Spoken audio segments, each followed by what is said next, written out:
Hello, welcome to Inkbox, Hotbox, the very first episode. Wow, big day, very, very big day. Exciting.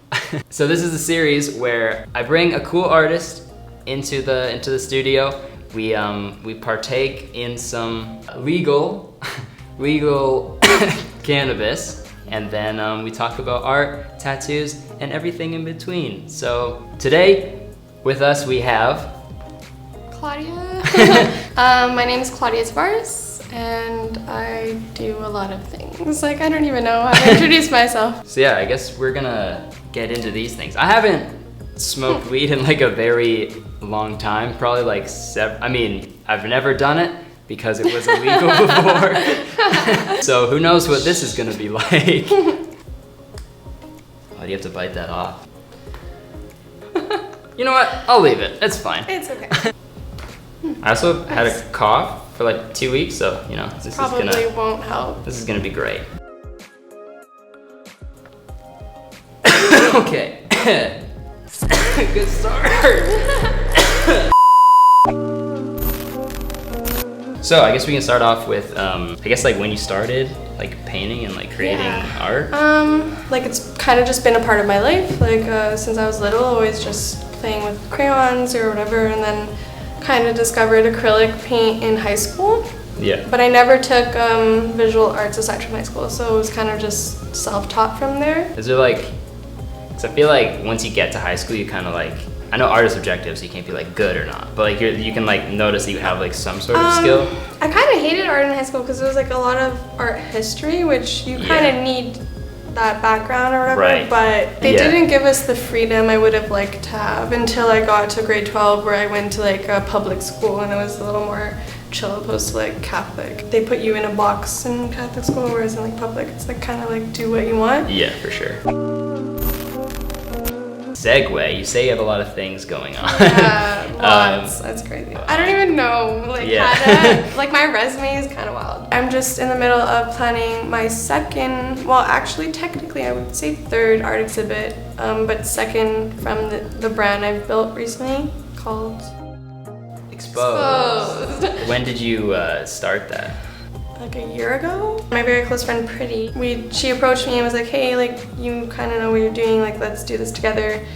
And we never expected it to go where it's gone.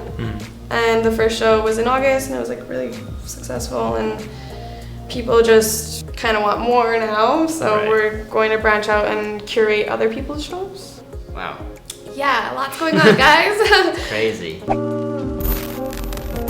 I know it's hard for any sort of artist to describe what they do.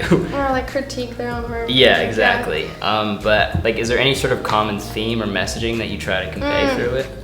Or like, is it all just like... Honestly, it's kind of a reflection of what's going on in my life currently. Okay. So when I had my first exhibit, it was like, the first piece was about how I started off with crayons and then like finished off with what am I gonna do now type thing. And then the next show was like what I'm doing currently. But now it's just like I said, I started with acrylic and it used to be a lot of pop art. Yeah. So the one I did for Expozed was Trump as a clown. Yeah, I saw that. So it's kind of like, what do you think of Trump? I think he's a clown, and so do so many people for so many reasons. Then I kind of branched away from pop art because I was like, the whole point of this show was to step outside of our like comfort zones. Yeah. So like I said, Pretty started as a sketcher and a drawer, and now she does like realism, like with acrylic, and like like her work is crazy.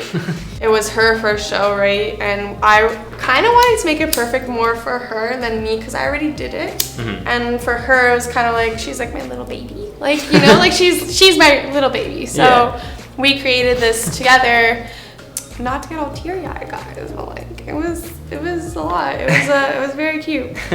So that's my like biggest advice, honestly, is finding someone you trust and like a good team in general. Yeah, like, definitely. That is what made Expozed what it was. It was like a solid team behind it. So I guess we're at Inkbox, so I guess we should talk about tattoos. When did you get your first tattoo? I should say 16 because that's illegal, but I want to say 15. Wow. Yeah, it says let it be, whatever, and then I was like, ooh, I kind of like this, like I want another one. And then I got one on my spine, and it's funny that we're here because I regret the one on my spine. If only. I noticed that, so that's your own artwork on your arm. This one. Drew this image like a year ago, and it's like two faces, and I don't really know the story behind that one. It was just kind of like, I honestly got really high when I did it. If we're gonna be honest, I was really high when I did it, and that's kind of why I can't really explain that one. But it was the journey of that collection, I guess you can say. And then I liked it so much, I was like, hey, I'm gonna get this tattooed on me. It kind of just stuck, and we picked it as one of the two main logos for our brand. That worked out then. It worked out very well, and everyone really likes it, and yeah, I'm very happy. Because I'm like, it's stuck on me now. Okay, more about tattoos. Have you noticed like any sort of like change in like the industry over the past little bit? Like since you were 15 getting your first one? I just noticed that they're more common, 100%. I feel like the artistry has become better and like more versatile. There's more options. Like at first it was more like traditional or like one or the other, like, you know. And now like I could get line work and detailed work in the same shop. Do you have any like goals for the future? Yeah. It's not Sorry, one second.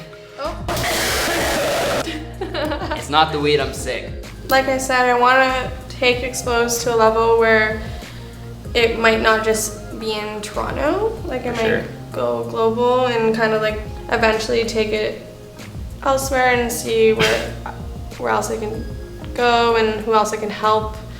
So the goal is just to get bigger and better. Really, that's anything and everything. That's a good goal to have no matter what.